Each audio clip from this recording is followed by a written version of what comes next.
The way you have to look at it is through the lens of what the United States actually needs. And what it needs, more than almost anything else right now, is for the Strait of Hormuz to stay open.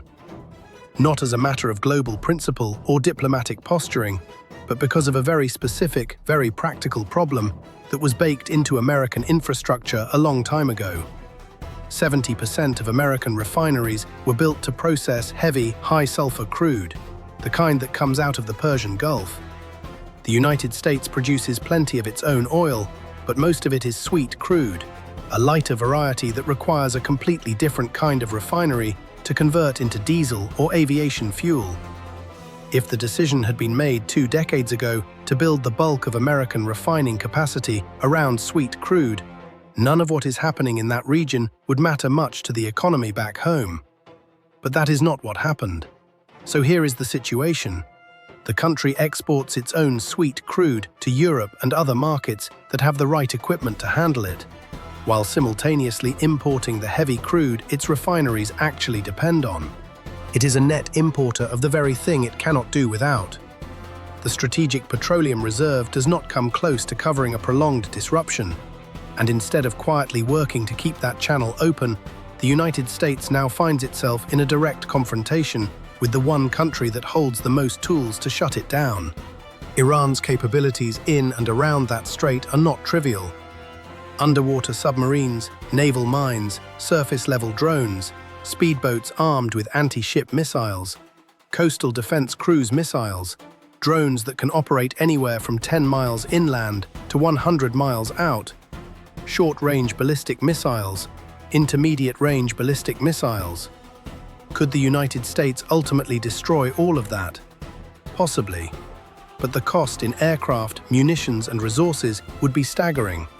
And there is a compounding problem that does not get enough attention.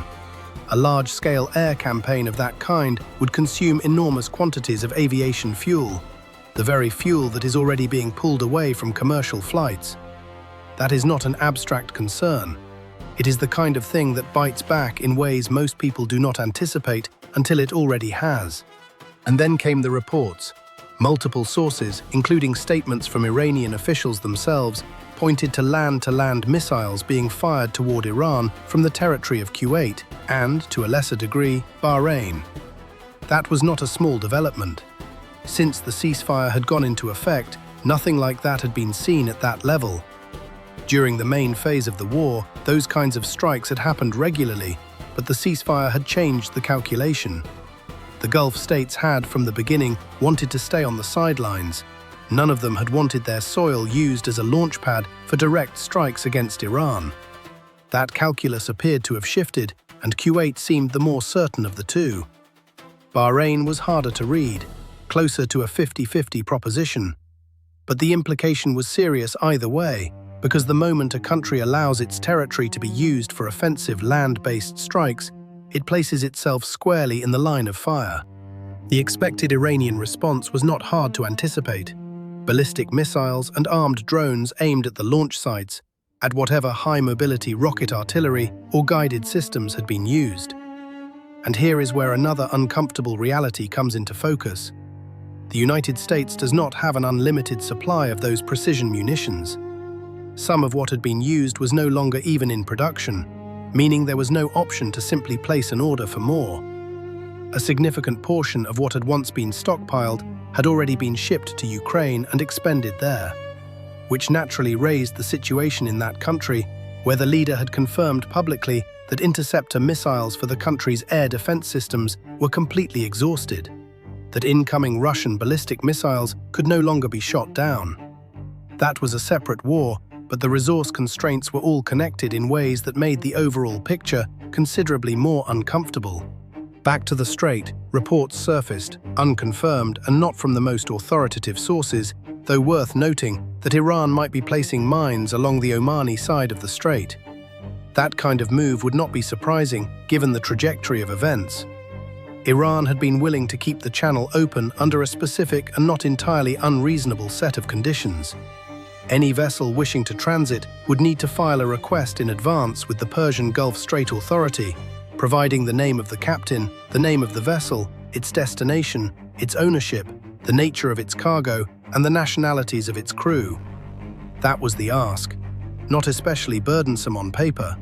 But now, with the confrontation deepening, the framework had shifted towards something more selective. Ships bound for the United States or Israel would not be allowed through at all. Ships heading to Asia, Africa, or possibly Europe might still pass. What had once been a question of sovereignty and procedure had become, in effect, a lever of economic pressure. Meanwhile, unconfirmed reports were circulating about other developments. Fighter jets over Iranian territory, though those could well have been decoy missiles or misidentified signatures. And it was worth noting that Iranian air operations conducted during active nighttime engagements, with ground-based air defenses operating at full capacity, would carry genuine risk. That said, Iran's air defense architecture involved coordination between ground systems and airborne assets, so it was not simply a matter of one or the other. A second ship reportedly struck by Iran also circulated, but it had not been confirmed by any official maritime authority, and there was no verified physical evidence to support it. What was confirmed was that the port of Mashhad had seen explosions, and the deputy governor of Bushehr had stated there were no casualties in the areas that had been struck. The targets themselves, radar installations, drone and missile storage sites, air defense batteries, were consistent with previous rounds, all concentrated along the southern coast. Same as before. A prominent defense analyst quoted the official military statement and responded with the line that Iran had made a poor choice and would now pay for it. The reaction to that framing was blunt. Talk is cheap. The real question was where Iran would strike in retaliation and who would actually absorb the cost. The early wave of attacks had relied heavily on whatever high-mobility rocket systems and remaining guided munitions were available, a choice that appeared designed to limit Iran's political justification for hitting major air bases. But there was no guarantee Iran would interpret the restraint that way. The assessment was that Iran would likely respond broadly, that the retaliation would probably be more extensive than the preceding round, and that Bahrain and Kuwait would figure prominently among the targets. A source with operational knowledge put it in blunt terms. The strikes were turning more desert real estate into glass. Not militarily significant, something closer to performance art than actual strategic targeting. That framing pointed to a frustrating pattern, action that generated noise and destruction without meaningfully shifting the balance of power, while consuming resources that could not easily be replaced. And then came the formal announcement. The IRGC Navy declared the Strait of Hormuz closed to all maritime traffic. The closure to remain in effect until what it described as American and Zionist interference in the region came to an end. The declaration had come before the latest round of American strikes, but it framed everything that followed.